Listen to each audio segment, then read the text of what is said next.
these different categories within the project browser. All right, so the first thing that we're going to do, or the things that we hope to do in this chapter, are creating levels, creating and modifying building sections, adding wall sections, creating detail sections, creating callouts, creating and modifying a camera view, and creating an elevation. So the first thing we're going to tackle is creating levels. And levels essentially help you organize your model in a vertical manner.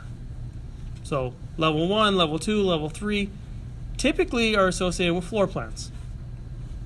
You can have intermediate levels if you need to, or we can use offsets from a particular level. But don't think of it just as a view. It's really a way to help organize your model. Just as grid lines organize your model horizontally, levels are going to organize your model vertically. Creating levels. This chapter focuses on the creation of views and the relationship to the model. You'll start with possibly the most important function in Revit, creating levels. The power of Revit comes with a single model concept by adding levels to a model. You also add floor plans. This two-way interaction is what makes Revit the BIM choice for many users. As you wander through the floor plans in the project browser, you'll see level 1 and 2. Not every job you'll work on will only have level 1 and 2. Your task in this section is to create new levels that are appended to the floor plans. To follow along, open your model you've been working on, or in our case, we went and we downloaded the model from Cybec. Figure 3.1. Finding an elevation in the project browser. Notice at the right side of the buildings there are two symbols with the datum. Okay, so the first thing we need to do is navigate to the south elevation. So we're going to go to our project browser and navigate down to south elevation and double click. These little things right here are called datums. In fact, what I'm going to do is I'm going to click on them. I'm going to drag them out so they're easier for us to see. These are elevation datums. Datum's a very typical type of annotation in a set of drawings. They also represent levels in Revit. Notice at the right side of the building there are two symbols with a datum at the end. These elevation markers, unfortunately right now they're somewhat obscured by the exterior wall. Zoom into this area shown in figure 3.2.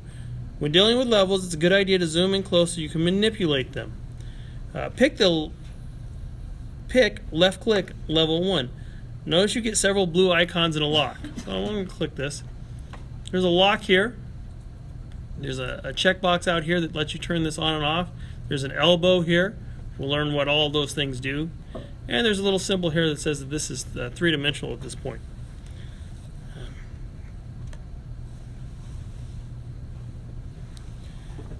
Item 3, left click, pick the grip.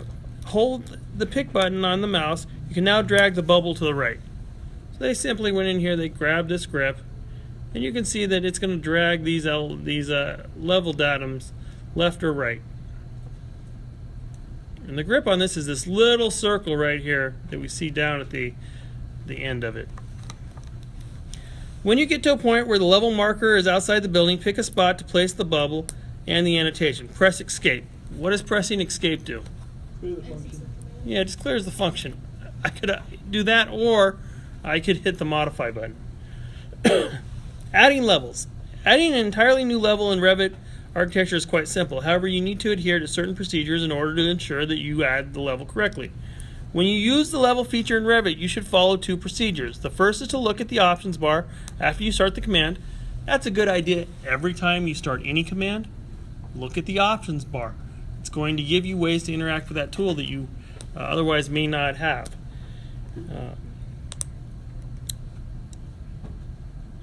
Let's see where it was. First is to look at the options bar. The second is to click the modify button or press escape when you've finished. It's easy to get confused as to how Revit wants you to proceed with adding a level. It's also easy to create multiple levels inadvertently. And you'll notice this when you start creating levels and then you start deleting them. The next thing you know, you're on level 7 even though you thought you were adding level 3 because it automatically numbers them. You can always go back and change the number of it, but it is very easy to put stuff on top of each other in this stage. So you want to be careful about not duplicating those levels if you don't need them. To add a level, follow these steps. On the Datum panel of the Architecture tab, click the Level button as shown in Figure 3.4. So if we go to the Architecture, see Datum, you'll see Level, which we're talking about now. It can be accessed with the shortcut LL, and you'll see Grid, which we'll deal with later on here in the book. So I'm just going to click on Level. And you'll notice that a context menu has come up, Modify Place Level. And you can see a Draw panel here, and we really only have two options, Draw a Line or Pick a Line. On the Draw panel, the Modify Place Level tab, you see that you can either draw a line or pick a line as shown in Figure 3.5. Make sure Pick a Line is selected. And that's the one with the arrow and the green line. We want to click right there. Item 3, on the options bar, make sure the Make Plan View option is selected. Basically, this means when I draw a level, it is going to make an associated view under floor plans. So notice in the project browser when I make this level, it will make another level. It probably says level 3. If I don't want it to, if I want to create a level without making that plan, I would just uncheck this box. For our purposes today, we want to actually make that view at the same time. At the end of the options bar is the offset field, type 10. Alright. And that's 10 feet, right? Revit thinks in feet, not inches. 5. With the options bar set, hover your cursor over level 2.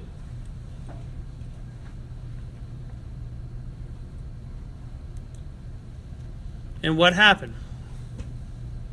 What did I just do? It added another level. I added a level, but where did it add it? 10 feet below where I wanted to add it. So let's undo that real quick. So when I go to pick a line, I have a 10-foot offset. You want to make sure that you're kind of above level 2 when you make that second click, so that it puts that offset level above level 2. Now, could I have moved the level 3 that I first created up 20 feet? Yeah, I could. Let me show you how to do that real quick. So I'm going to undo again. I'm going to go back, pick icon, offset 10 feet. And because my cursor was below level 2, it put it there. I can come in here to level 3, and I can simply type in 20, and it will move it up to 20 feet. So remember in Revit, you don't get in the habit of deleting things. Get in the habit of modifying what you've placed. That gives us level 3. You'll also notice in the project browser, I have a new floor plan, level 3, and I have a new ceiling plan, level 3. So it has views of the model from those two things. Everybody good with that idea? All right, you should have a level 3 at 20 feet as shown in Figure 3.7. The completed level 3, remember you're still in the level command until you tell Revit to stop. So anytime you see a context menu up here, a green menu, what does that mean? I'm still in that command. If I keep clicking on my screen, what's going to happen? Make a bunch of levels. Yeah, I start going, oh yeah, click, or click here, click here. It's going to start adding levels. And it's very common, especially when students are just getting used to this, that they start making a lot of levels, which correspondingly makes a lot of views. So if you do that, delete that level because you don't need it. Delete the level, and you're going to get a warning. And what it's going to say is the view associated with that level is going to be deleted. Is that what you want to do? Probably, if this is your case. But if you get a warning because you're deleting a view at 95% of your project, you may want to think really long and hard about that. But for right now, yeah, I know I don't need level 4, so I'm going to delete that. And I'm going to come in here and I'm going to select level 5 because I also know that I don't need level 5. And I'll get a similar warning. It says view level 5 will be deleted. That's fine. No problem. Get rid of it. All right. Oh, and I have another level up here, level 6. So I got rid of all those levels and I'm back to where we're at in the book, level 1, 2, and 3. So just be careful of that. It's very easy to forget that you're in that command. You start clicking and you start placing stuff, and next thing you know, you're trying to get out of the command, and you bury yourself. All right. So that puts us at figure 3.7. We're all good. Item 7, with the level command still running, create levels 4, 5, 6, and 7. Your elevation should look like figure 3.8. So I'm out of the level command right now. I exited. How would I bring it back up? Yeah, I could type LL, and that's going to bring it up, and I know it's brought it up because it has this level here. So I'm going to pick line, and I'm going to tell it that I want a 10-foot offset.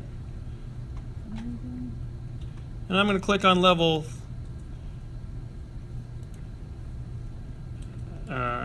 and create a few more levels. Now, what do you notice about the numbering of my levels? They started at level 9 or 7. Yeah, they started at level 7 because I'd already created 4, 5, and 6 before I deleted them, right? To show you that how to delete a level. You can simply come in here and you can name this level anything you want as long as it is not duplicating another name. So I can name this level 4, and it's going to ask me, would you like to rename the corresponding views?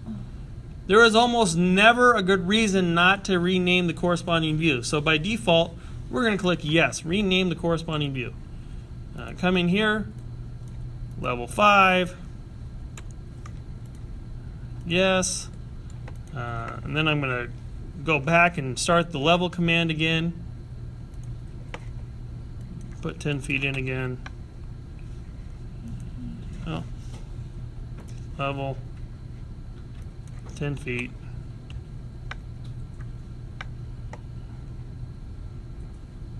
The pick line. There we go. 1 and 2. So now I should be at level 6 and 7. What did you notice Revit did? Once I renamed level 4 and 5, it figured out, hey, he must have screwed up earlier, and it started auto numbering off the last one I numbered. So Revit's trying to help you out. It doesn't always do exactly what you want it to do, but it will kind of pick up on the fact that, hey, you started to rename everything, so obviously you must want me to place the next level in the next sequential number. The nice thing about it is we know that Revit's super flexible, so if a level isn't named properly, is it difficult to rename it? No. And what you'll find is it will rename it here, it will rename it in the project browser, it will rename it everywhere that that name is drawn from. Makes it very simple. So this gets us through figure 3.8. And with that, we're going to take a small pause here.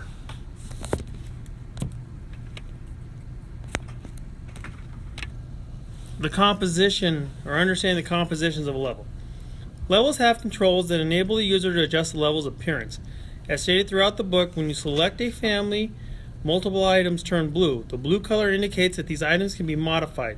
Also, if the level bubbles are blue, that means there is a plan in which the level is associated. If the bubble is black, then there is no plan associated when you select the level. A few additional items will appear. To investigate further, follow these steps. Zoom in on level 7.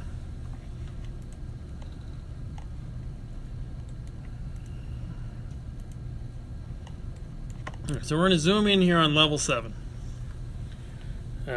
Item 2, select level 7 by picking, left-clicking, either the text or the level line. This puts the focus on the level line. Notice that the text turns blue. You know that any blue item can be modified. Maybe.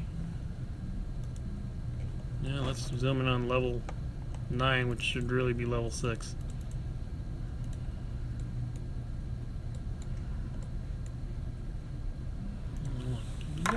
Did you guys change my levels?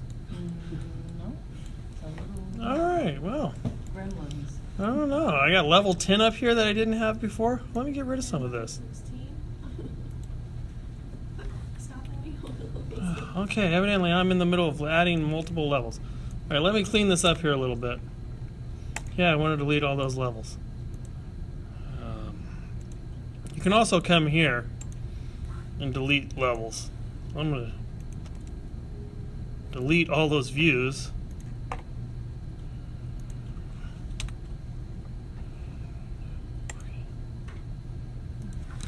Okay, I've created quite the mess here. Oh, on top of each Yeah, so here's a perfect reason. Did you guys create these while I walked around the No. classroom? other. You just touched your screen and it was very magical. Okay. Now let me delete all this information. It looks like there's a... Okay. Now we're back to normal. I don't know what happened there. Now we're going to zoom into level 7. When I click on level 7, there we go. Things turn blue. It didn't turn blue before. Why? Because I had like 5 levels on top of each other. So I'm sure one of them turned blue, but I couldn't see it because the other levels were on top of it. So if you run into an issue in Revit, what should you do? Go back. Take a deep breath and figure out where did I make a mistake here. Don't freak out. Obviously, you just saw I had 16 levels. I don't know how we added 9 extra levels, but now we're back to where the book wants us to be. Level 7, we click on it, things turn blue. What does it mean when things turn blue? It means that I can modify those things. So I can click on level 7 and I can change level 7.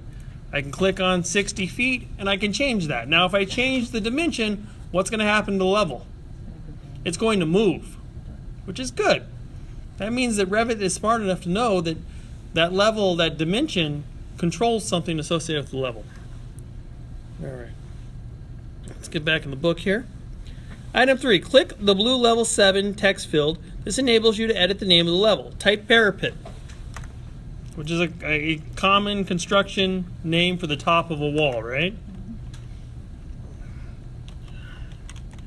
And I'm going to type it in all capital letters because in architecture there are no lowercase letters. I know the book has them, but I don't think that that's the most appropriate way to do it. So first thing it's going to say is, would you like to rename the corresponding views? What did we say earlier?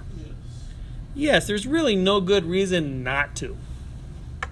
3 months from now, are you going to remember that level 7 is really parapet when you're trying to navigate through the project browser? No. So when we hit yes here, you're going to notice it renamed it here and it renames it here, which makes it very easy to navigate. That was item 5. Item 6, with the parapet level still selected, click the 60. And we're going to change that 60 to 52. What do I expect to happen to this level here in a minute? It's probably going to drop right out of my view, right? And that's exactly what happened. So don't freak out when that happens, just scroll down. It's at 52 feet. But now what problem have I created? It's a mess. Yeah, I have stuff sitting on top of other stuff. Is that a good practice? No, we want our drawings to be clear and concise and easily legible. It doesn't matter if you're using AutoCAD, you're drawing by hand, or you're using Revit. You still want your drawings to be clear and concise and legible. If you can't read it, the contractor certainly can't read it. You now have 2 slightly overlapping levels. This can be fixed by manipulating some of the controls that appear when you select the level. Select the parapet level. The blue items light up. One of them is a choice to add an elbow. Looks like this little break line right here. If I click on that, it's going to add an elbow. Now it gives me these 2 grips. It lets me adjust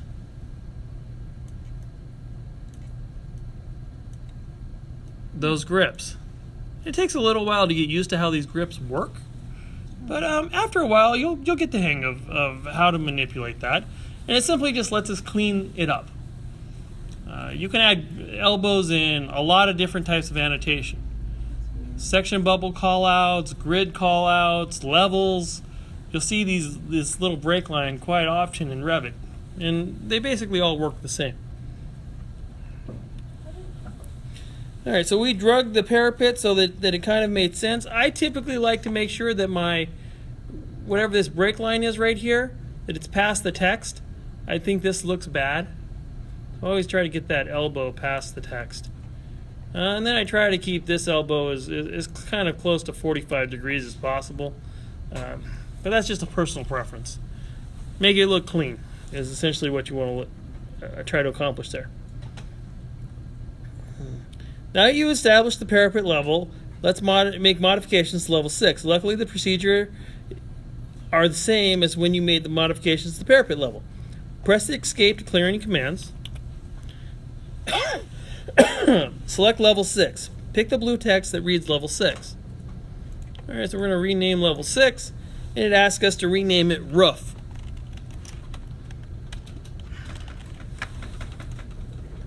Yes, we want to rename the corresponding view. Press escape, your level should look like figure 3.16. Essentially, that's what 3.16 looks like. Would you agree? All right, very good. Making other level adjustments. I need to review 3 more adjustments before you can move on. As you may notice, the level lines are projected all the way to the other end of the east building. Only level heads and level data are displayed on the right side of the level line. You can control the other end of the level as well. To follow along, pan to the left side of the building where the level lines seem to stop. So we're going to pan over here. This is where our level lines stop. Pick the small blue box to the left of the level line. All right, so if I click on this line, you see this little box shows up. This box basically controls the view of what's on the end of this line. If I select this, what happened? I clicked in the wrong place. If I select that box, then my datum and level information show up on that side of the level. You'll see this on section markers and various other annotation throughout Revit. So if you see one of these little boxes, what does that indicate? I can probably turn something on or off. And if I don't want to see it any longer, simply... This screen is a little bit weird about its calibration. So sometimes I think I'm clicking in that box and I'm actually not. I found that out last semester. It was very frustrating. Any questions about that? No. All right. Select the parapet level. Click the small blue box to the left of the level. Doing so turns on the level information. At the end of the building, turn on the roof level as well. Use the blue adjustment icon to move the levels out of the way. All right, so let's do that quickly. I'm going to turn on parapet. Maybe if I get in the right.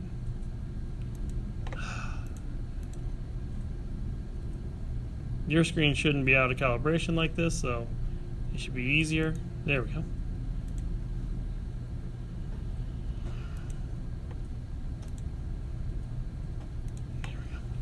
All right, so I have the same problem I had the other way. This time I'm going to put an elbow on the roof, just to show you that it doesn't matter that it's the roof or the parapet level. Click on that. I'm going to drag this out so that it makes sense. All right, so that's nice and clean. Would you agree? Yeah. When putting annotation on your drawings, you want to make it clean and organized and legible. This is a general rule of thumb.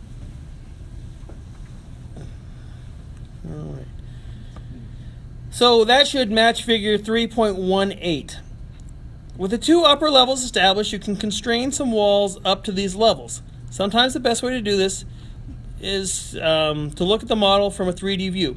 Click the default 3D view icon in the quick access toolbar.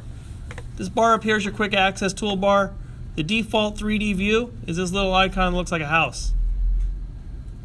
You click that, it's going to take a minute to regenerate the drawing, and you're going to see some walls. This is one of the few times where I will tell you, hey, drawing in 3D, this makes sense because I'm clicking on something and then I'm changing the properties of that wall to tell it that the top constraint should go up to a certain level. All right. The next step is to select all the walls you want to be extended to the parapet level. In this case, only the east building will go all the way up to this level. That's these walls here. I'm going to show you something. If I roll over this wall and I hit tab, what does it do? Yeah, it cycles through different selections. But since it's not really selecting exactly what I want it to select, I'll go through and I'll just hand pick them. I'm going to pick this wall, I'm going to hold down the control key, and I'm going to pick the rest of these exterior walls that I know I want to go up to level 6. And then I'm going to look in the properties box. Let me drag it over to the screen so you can see it. I'm going to look in the properties box and I'm going to tell it that the top constraint of those walls should no longer be unconnected. It should be up to what level? 7. Or No, I don't have a level 7 any longer. Up to the parapet, correct? And I'm going to hit apply, and what do we expect will happen? shoot up. That all these walls now will go to the parapet level. So are you starting to see how levels are not just annotation, that they are actually tools that we can use to control the beginning or bottom and top of walls and things of that nature. They become very powerful in organizing your model. So let me pause there real quick and come check, make sure everybody is on the right page. And we'll... Okay, so all we've done up to this point is change the top constraint of the wall. You see here, I have this elevator shaft wall selected, and in the properties, I've changed this parameter up to constraint. Parapet. If I change it to roof, what do I expect will happen? It's going to drop down to the roof level. See the small change here between the two walls? I'm going to go back and change it back to parapet and hit apply, and it will move it back to the top. So all we're doing is we're using levels to define the beginning and end of the wall. This can be a very valuable tool, very powerful tool as we move forward. So this should match figure 3.22 in your book. So we're going to move on now. Item 4, in the project browser, double-click the south elevation. So I'm navigating the project browser to elevations, and I'm going to navigate to south. And what do we notice? We got a whole lot more elevation here than we had a moment ago. I'm going to drag this properties just off the screen so I have a little bit more screen real estate here so you can see what I'm doing. Item 5, start the level command again. How would you like to do that? LL, you think that the level shortcut's the best way? Yeah, LL would be one of those shortcuts that I would encourage you to learn. You'll probably use it quite a lot. If you get this project save thing, I'm going to hit cancel for time's sake, but you should probably save. So I'm in the level command. I know that because I have this green context menu again. I have the draw panel up. I can either draw a line or pick a line. Start the level command again. Offset level 4 up 4 feet. Remember, you're in the level command. You must choose pick line on the draw panel. Also, you may specify an offset value of 4 feet. So pick line icon, offset value 4 feet. I'm going to come to level 4. And I'm going to wait till I see the blue line above it, right? Everybody see that on my screen? Yes. And when I click there, I'm going to get level 17. 18. Yeah, well, you guys are going to get a different number level because I screwed up earlier, right? Oh, no, I have level 8.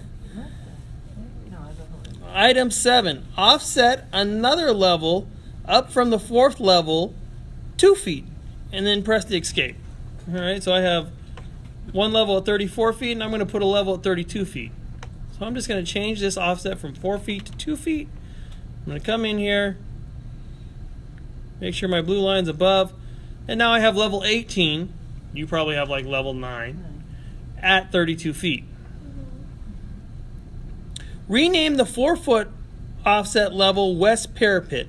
Rename the 2-foot offset level west roof. Well, what did I do? Oh, no. You added another level. Yeah, I forgot to do what? Which is Get out of the level command. So I'm going to hit Control Z, and I'm going to hit Escape. So Control Z undid adding that extra level, and Escape got me out of the command. Now I'm going to click on level 17, and I'm going to rename this West Parapet, right?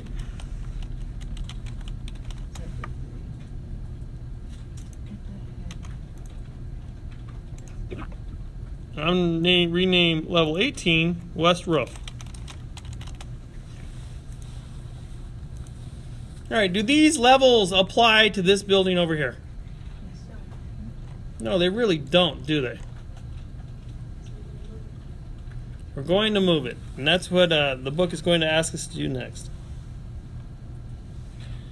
Level 9 is west, right?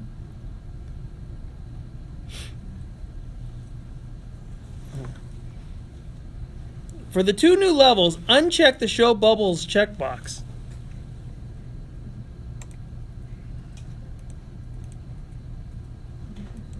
Again, I'm having that little glitch. You want to click on this blue box. There we go. And that's going to turn things off on this side.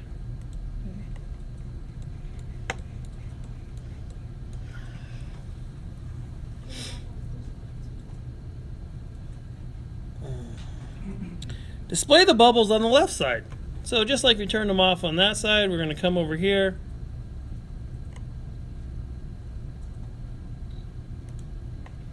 And again, you should not, your screens aren't acting glitchy like mine, right? If you roll over that box, you pretty much get it. Get West Parapet. Yeah, it's just this screen is a little, I gotta wait till it highlights it purple, otherwise it doesn't give me my, there we go. There we go. Come on. There we go. And what should I do over here? Elbow. Yeah, get some elbows in here so I can actually see what I'm working with.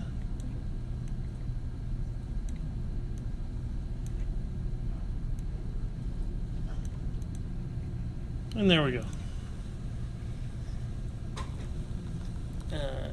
Item 3, staying focused on the left side of the bubble, select the West Parapet level. Notice that some blue icons still appear.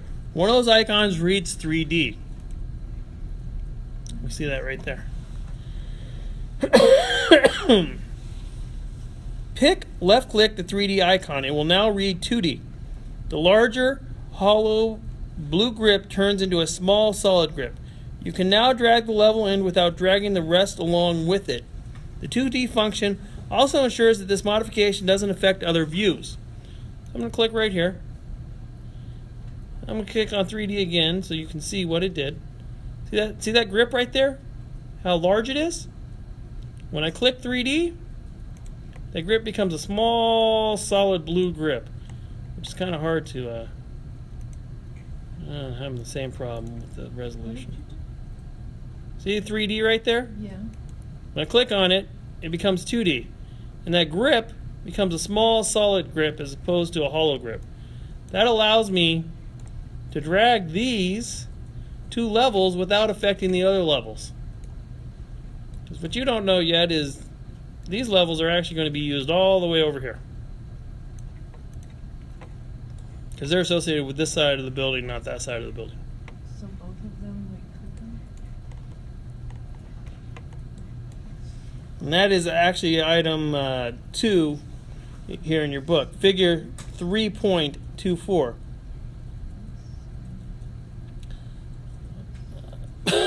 Actually, that was item 5. I apologize. Item 6, repeat the procedure for the west roof level. Now both of the level ends are set for 2D extents. The blank ends at the right side are still set to 3D extents. Select the West Parapet level, activating the grips.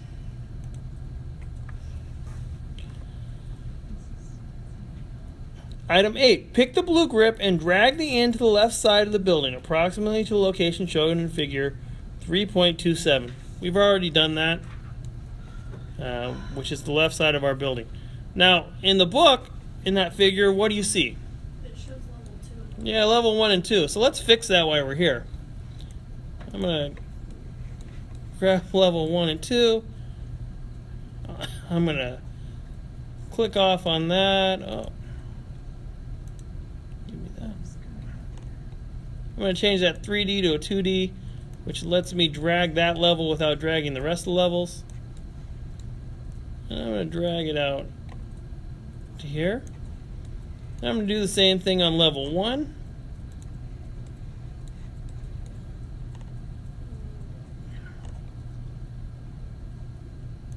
Change that to 2D and drag my level out. So what do I have to do to show these levels on the left hand side? Change it from 3D to 2D. Good check. Yeah, all I gotta do is click inside this box here. Oh, I'm moving the whole thing. Well, first on my computer, there we go. It's very annoying. So now we've fixed this and it looks much more like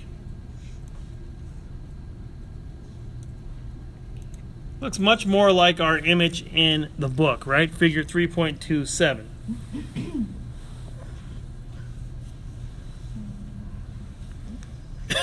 All right.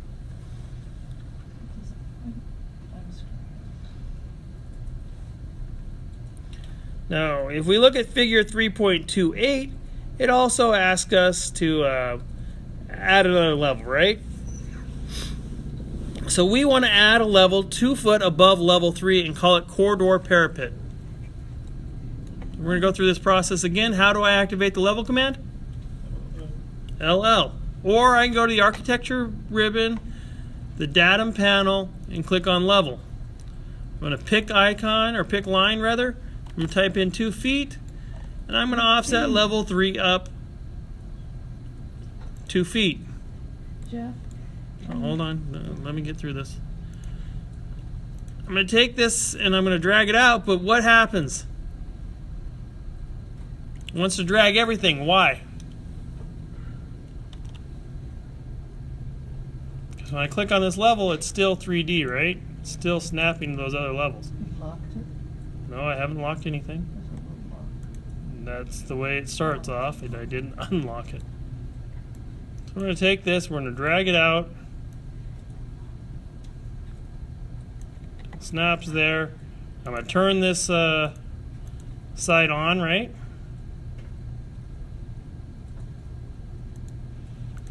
I'm going to rename this from level 19, which in yours is probably about level 10, to corridor parapet, right? Is it corridor parapet or corridor roof? Corridor parapet.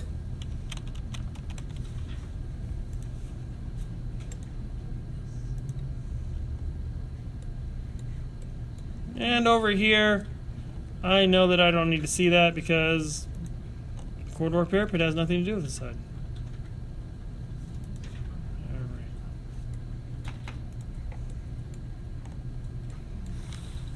So that should get me basically to figure 3.28.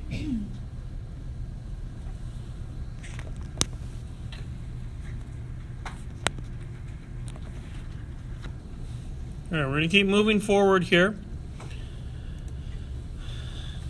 The book states click the default, no, I'm sorry. Click the default 3D icon in the quick access toolbar. That's this little house looking view. You can also go to view in 3D view. It'll get you the same place.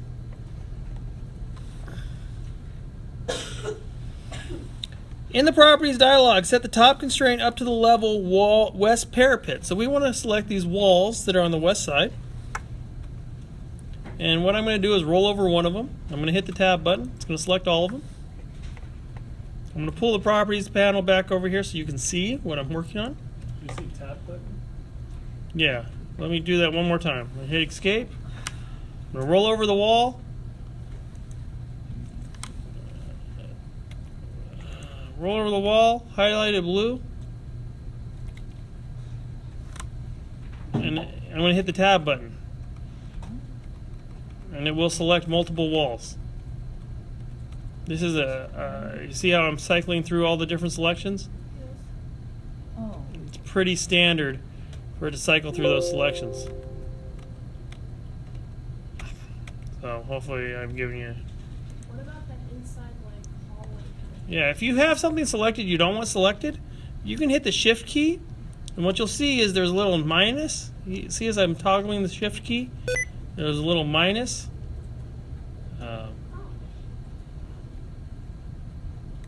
There's a little minus that comes up next to my icon, my mouse pointer. So just hit shift and you can click on anything you don't want selected. So I obviously don't want those items selected. Then I'm going to go change the top constraint of those walls to west. West parapet. I'm going to hit apply. And you'll notice that I grabbed one wall I didn't want. We're going to fix that wall here shortly by taking the top constraint of that wall and changing it to corridor parapet. as well as these other angled walls here. So to add to my selection, I'm going to hold the control key, which will add to my selection. I'm going to take that and change the top constraint to corridor parapet and hit apply. So when you're done with this process, your walls around the west wing should go to the west parapet, and your walls at the corridor should go to the corridor parapet. Is that clear? All right.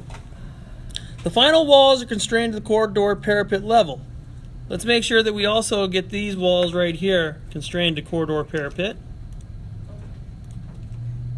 as opposed to unconnected.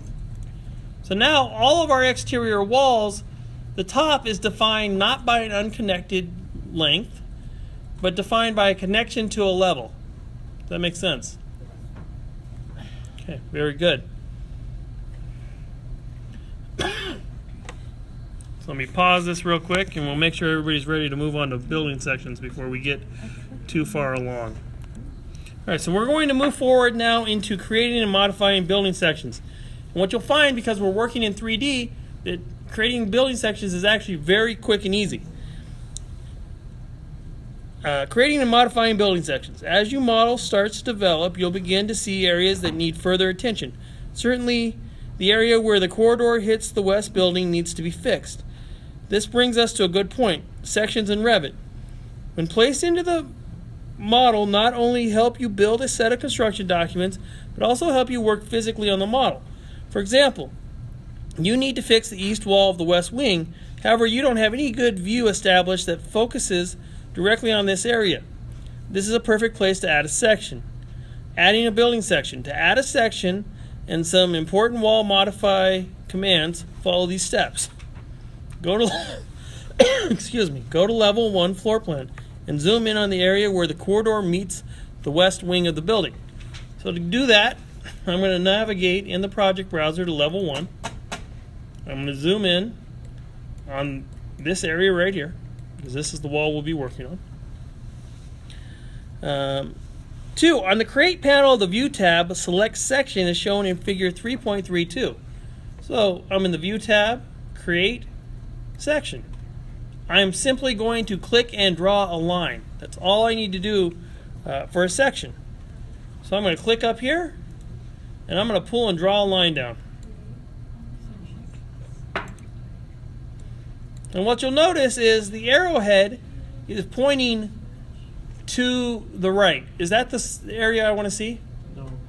No, I need to use my flippers, just like we did in the wall, and flip that section so that it's pointing towards what I want to see. This blue box here that we see is the extents of what I can see in the section. So I'm going to drag this in. Hold on. I'm going to drag that in, and I'm going to drag this out so I see the whole building.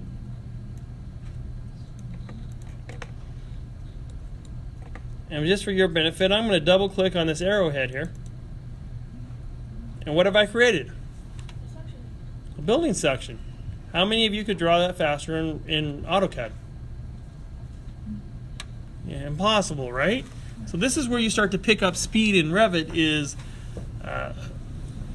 you're starting to use the model to its advantage. All right, so item 4 asks you to pick the first point, move your cursor straight down. Item 5, with the section in place, it looks like you need to flip it. We did that. Item 6, when you see the flip grips, pick it. That will flip the section. We did that. So we look like figure 3.35. Item 7, the vertical dashed line has moved the arrow. Pick it. The move arrow, drag and crop the region. We did that as well. Item 8, with the section still selected, notice a small break icon. We didn't do that. So let me go back to level 1. With this item still selected, you see the break icon. What that's going to let you do is break the annotation. So if you didn't want your section line to run through that corridor for whatever reason, that break icon lets you break that line and move it around. Does that make sense? I don't use that very often. I like to see on my floor plan where the section cuts, but there may be from time to time a reason for you to break a section.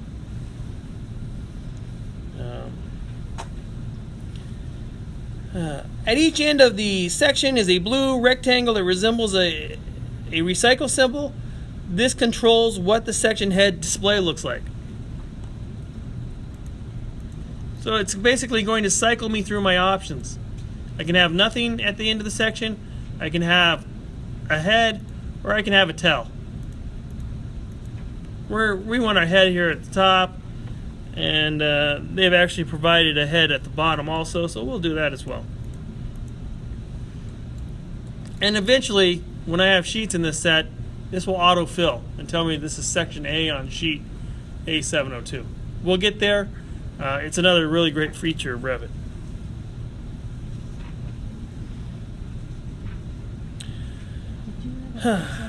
With the section cut, it's time to open the view you've created in the project browser. You now see a new category called sections. So we're going to go to the project browser. You can see now we have a category called building sections. And we have a section called section 1. Is it a good idea to leave this name section 1? No. No. I'm going to right click on it and I'm going to tell it that I want to rename it. You want to get into a habit of naming your views something that is easy to understand, that maybe somebody else who is working on the project might understand as well. They've asked us to name it West Corridor Section. Hit OK. And you'll notice that it updates the view here. It's also going to update the view in drawing titles and other places around the model. Item 4, click OK. We did that. Item 5, double-click the West Corridor section in the property browser. What happens? It opens up the view. Chances are that the section looks great, but no levels are displayed. If you can't see your levels, open the south elevation. Wait, I can see mine. You can see yours? Yeah. Oh, well, I can't see mine, so I must have followed the book's instructions. That's all right. We're going to go open the south elevation. And what do you think the issue is? Just using the things we've talked about tonight. 3D, 2D thing. Maybe it has to get turned off. I can't see any of that on my screen. Because I'm now in the south elevation. I went to south elevation. I'm looking at the south elevation. And you didn't lay out your levels with us earlier? No, I'm gonna have to go back and lay the levels. You must not have if you're not seeing it in the south elevation. Your south elevation looks like this, and you don't see any of what I'm seeing? Okay, I'll have to come look at your computer, but it's likely that there's a disconnect somewhere.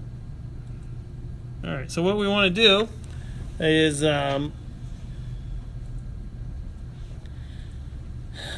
let's see. Select a window around the west levels as shown in figure 3.40.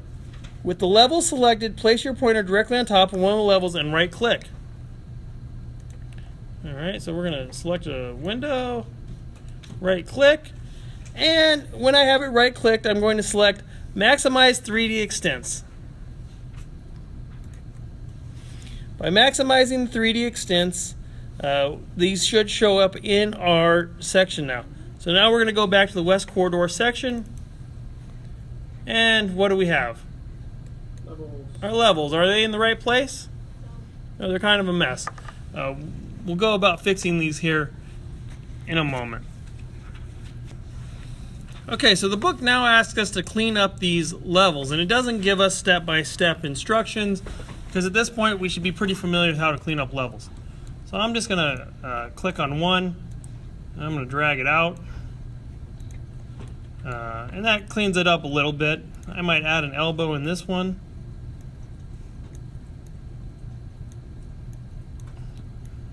And is there any right or wrong way to do this? What are we aiming for? Clean. Clarity, right? So I'm going to tell you to achieve that clarity in the least amount of steps possible. But it's totally up to you. However much time you want to spend cleaning those levels up, I think if you simply move them over to the right, add an elbow, it'll be good to go. Before you do your final print on your project, you'll probably come back and make sure that all this stuff is the way you want to see it. Jeff, how do you get them all to go at once? How do you get them all to go at once? See, Yes. if you click them, see this blue line that connects them? Oh. You just grab this grip here, and it's going to move them all at the same time.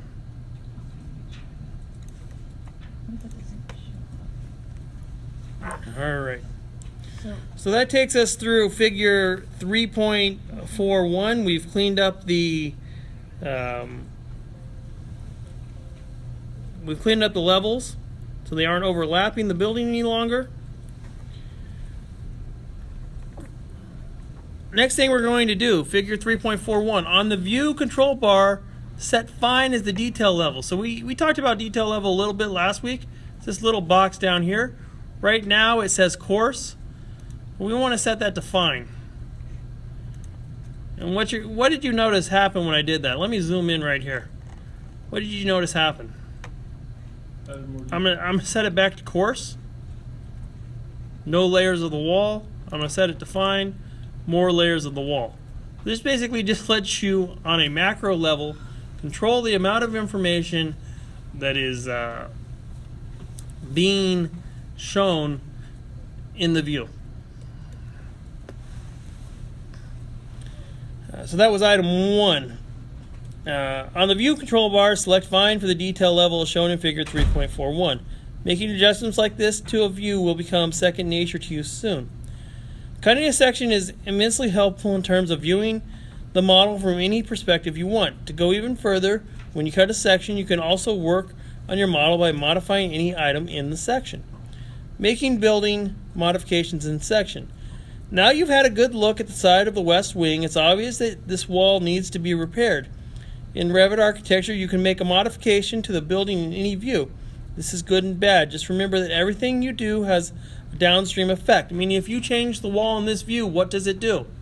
changes it in every It changes it in every single view, so just be aware of that. In the section, select the east wall of the west wing. That's this wall right here. 3, after you select the wall, click the Edit Profile button. So you'll notice that a green context menu came up, and there's an Edit Profile button. When I click that, you are going to enter sketch mode. You who probably have not encountered sketch mode up to this point, you're going to know you're in sketch mode for a couple reasons. Your whole screen is going to go gray. A magenta line is going to show up, which represents the boundary of this wall. And if you go and click on another tab, most of the tools in that tab will be grayed out. So a lot of times people forget that they're in sketch mode. They go to click on the architecture tab and they freak out and go, what happened? My screen's all gray. So if that's the case, make sure that you're not in sketch mode. You're presented with the magenta outline of the wall. The magenta outline can be modified to alter the wall's profile on the ribbon. Edit Profile has been added to the title of the Modify Walls tab. This enables you to focus on modifications at hand. On the Draw panel of the Modify Wall Edit Profile, select the Line button as shown in figure 3.43. That's this button. Here's the thing about most profiles, most boundaries in Revit. It's got to be a complete closed boundary, and you can't have interior lines.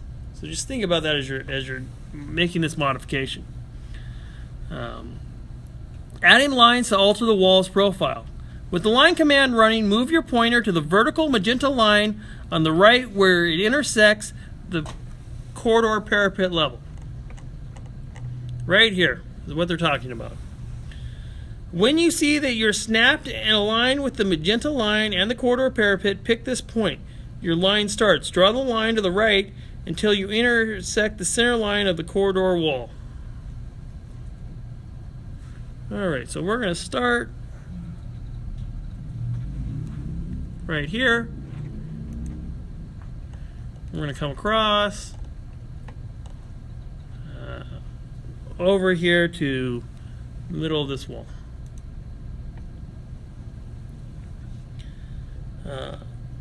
Item 8. When you see the snap icon appear, pick this point, as shown in figure 3.45. Excuse me. Draw the line straight up to the wall, to the top. Make sure you don't snap to the top of the parapet cap. The point you want is on the top of the brick as shown in figure 3.46. All you're doing here is sketching the profile of the wall.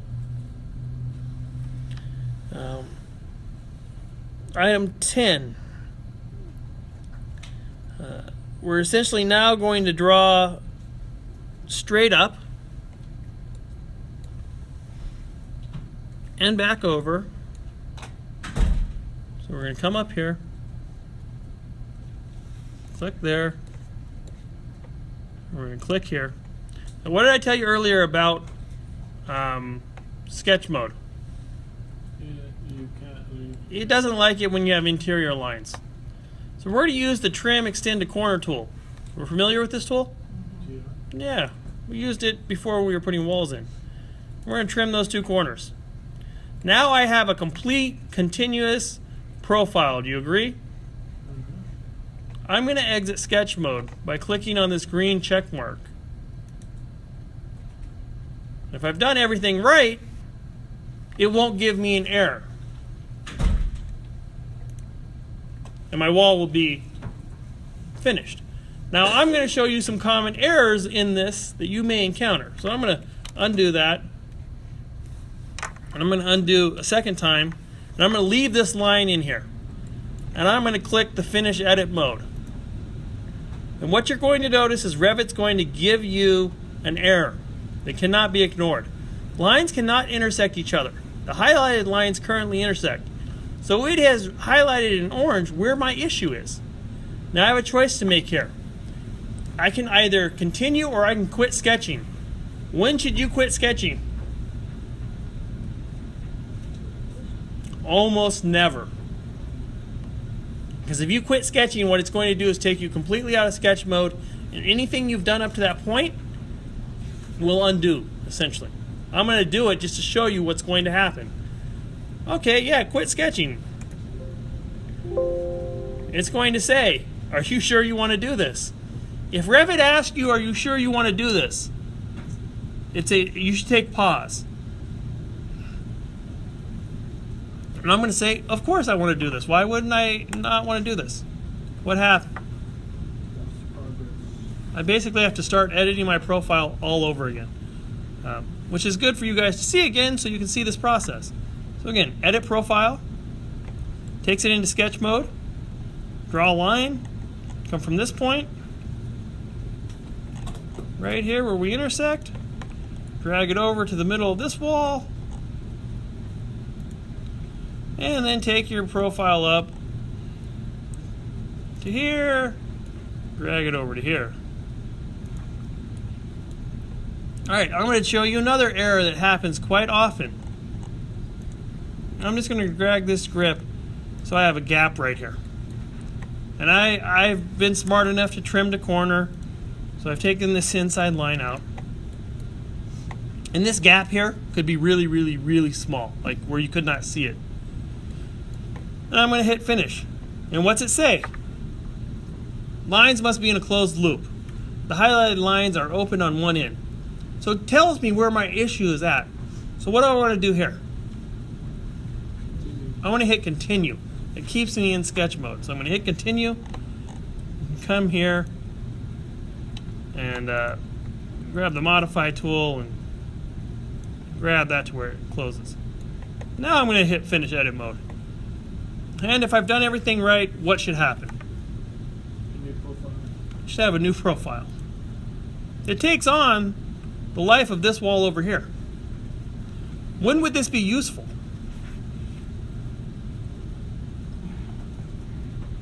Anytime your wall is not a perfect rectangle, you are probably going to edit the profile. Or likely could edit the profile. Walls underneath stairs is very common. It gives us a lot of flexibility that we don't have otherwise. Everybody good with that concept?